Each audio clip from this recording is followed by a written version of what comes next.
Hi tribes, hope you guys are having a great time together. I'm sitting here with Stu and with Andy, and we're just taking some time to have some conversations about what we've been looking at over the last couple of Sundays. What is the church and what does it look like for us to commit to the church? And this week we're going to spend some time looking at the idea of service. We see this throughout the teachings of Jesus, that service is central to who we are. I mean, Jesus models this in John 13 whenever he washes his disciples' feet. And I guess in terms of, that's what the New Testament models to us, but in terms of what our culture looks like around us with this idea of service, where are we at now? Yeah, I would say we're in a very different place. Jesus has a teaching in Luke 22 where he says this is Luke 22:27, for who is greater, the one who is at the table or the one who serves? And it is, we would all guess it's the one who's at the table, but he says that I am among you as one who serves. We are formed at the minute to be sitting at the table, at the place of consumption. Whereas Jesus is teaching us here that actually his way is different. It is truly better that actually he comes as one who serves. And we see this again, as you said, like throughout the New Testament, where Jesus is trying to teach us and the apostles are trying to teach us that the way of Jesus, it is all about giving and it is never about getting. And yet our culture, it lives in the opposite direction to that. There's this funny story that David Foster Wallace used to say of two fish who are swimming one morning. And they swim past another fish, and that fish says, "Morning, boys, how's the water?" And then the two fish turn to each other and says, "What the heck is water?" And it's a funny story that just points towards we are so unaware of the waters that we swim in. And the reality is that for us today, just as people living in the modern age, the waters that we swim in are just marked by consumerism. They're marked by consumption, that we are at the table all of the time in everything, just consuming over and over again. This hyper consumeristic way of living, like we all know what that feels like, you know, with adverts all the time, notifications on our phone, we feel this urge to keep buying stuff to gain more experiences and all of that. And yet the reality is that hyper-consumeristic way of viewing the world is often how we view the church as well. That thinking, it has kind of seeped in. And so for some of us now, attending church is about consuming. It is about gaining more. We pay to go and have Christian experiences. We pay for more content. We're constantly consuming content. There's that horrible word of we church shop. Right? You know, it's like we're constantly looking for the next thing. And all the while we just review, like a TripAdvisor review, it kind of puts the fear in me of people driving off the back of Sundays, of listening to us talk, like reviewing like how we got on, right? That is unfortunately consumerism finding its way in the thick of church life. And yet for us as the followers of Jesus, we are not to be those who are sat at the table. We are to be those who follow Jesus in serving those who are sat at the table, right? The way of Jesus, it shouldn't lead us towards consumerism. It should always lead us towards the cross, to the place of pouring ourselves out for the sake of others. Now, consumerism, it does three things. Number one, it dulls our imaginations, right? It hooks us on novelty, and it also leaves us restless. And give those again. So it dulls our imagination. So our sense, we just numb out, right? That's what we do with Netflix. We just numb out, right? Even though we're consuming more content than we ever have done before, we're just left just kind of feeling a bit numb by it all. It also hooks us on novelty.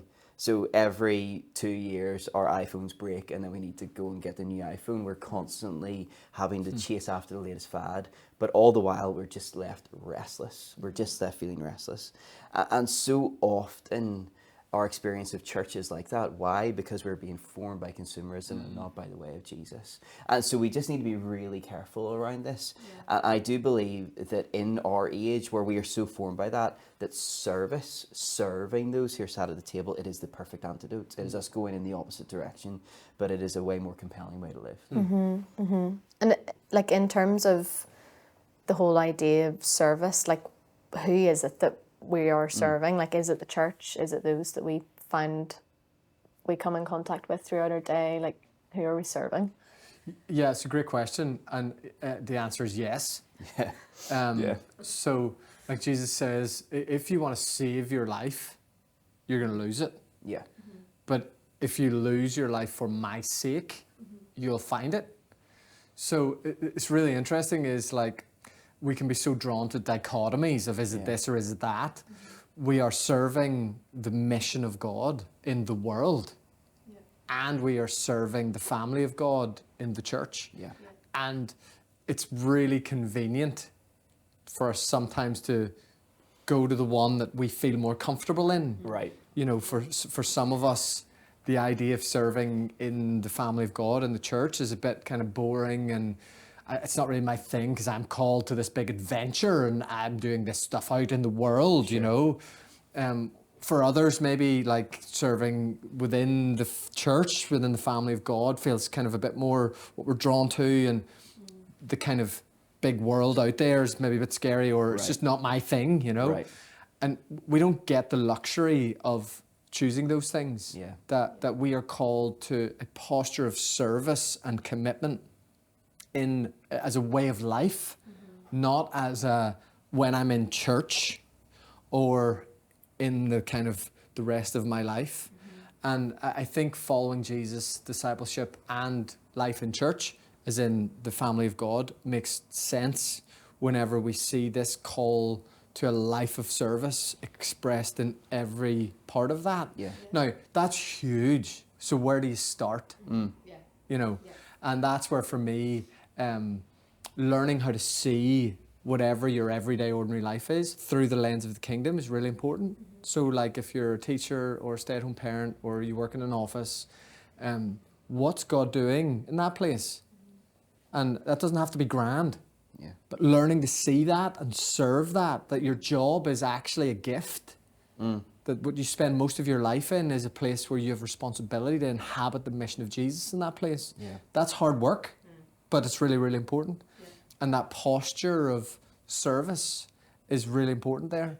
Equally, serving the family of God is really important. Do you have a place? I think, you know, when I think of what did my parents get most frustrated about whenever I was a kid? What do I or Dana get most frustrated about with our own kids? Usually it's whenever they forget that they have a part to play in the life of our family. That when they just expect someone else is going to pick that jumper off that they've left lying on the floor, or when I just came into a room expecting that the food was just going to be put on the table and I didn't have to play my part in cleaning up or whatever. That's where kind of the parenting frustration comes in. As a church leader, I feel exactly the same. That, you know, there's a small group of people that often take responsibility to love and serve the family. Whereas actually the family functions most healthily when everyone takes responsibility for it. That we don't need to just ask all the time, but people see need and meet it. Where there's an eagerness to be involved in different things and places. And so this idea of service is as much about the mission of Jesus as it is about the family of Jesus, and we can't separate those things. Finding our place in approaching both of those things with a posture of service, of giving, of what Stu was talking about, that countercultural way of living that isn't asking, what do I get? But that's saying, how can I give? Is actually, and this is the thing that is amazing about the teachings of Jesus, as you practice them, you discover that they're true. Like they sound so counterintuitive, but we see this a lot even at Christmas time when we help our kids buy presents for each other. That like, there's all of the stuff leading up to Christmas Day of like getting their own presents, and then we make them watch each other open the presents that they've got each other, and it's such a profound moment for them as they realize actually feels great to give. It's good. And it's really we need to learn to practice that, and it's only through practicing it that we discover it's true. I think just to land that, because I know that in tribes, as the tribes are going to be gathering, they're going to be spending a little bit of time in 1 Corinthians 12, that picture of the body. And there's a great line towards at the start of it where it says a spiritual gift or a manifestation of the Spirit is given to each of us so that we can help each other. It's not so we can help ourselves, but we can help each other. And I think it's a beautiful description of what it means to be able to serve. But I think really practically, whenever it comes, we are all trying to search for what's my spiritual gift and how can I put it to work, when actually whenever it comes to service, doing the hidden, unseen thing, the unsexy thing is often the best way to get going. You know, it's lifting chairs, it's stacking chairs, it's serving that person that needs help. And so I just really encourage as tribes get together and think about service. And you're wondering, well, we all have a place, yes, but where is my place is usually the question that we're working out. You kind of get there just by doing the works of service, you know, by getting involved. Yeah. Absolutely. And so I think it's one thing that we all get hung up on. I think whenever it comes to service, we're all angling for our thing, when actually our thing is just getting to serve each other and embody the way of Jesus by picking up a towel, wrapping it around us, by getting a basin, filling it with water. It's doing that stuff that I think is really, really important. That's good. That's good. Well, hopefully this conversation has been helpful, and we'll release you guys into having even better conversations. So we're going to hand over to your tribe leaders, and they're going to have some questions to help guide your conversations. And we hope that you have a great time together, and see you soon.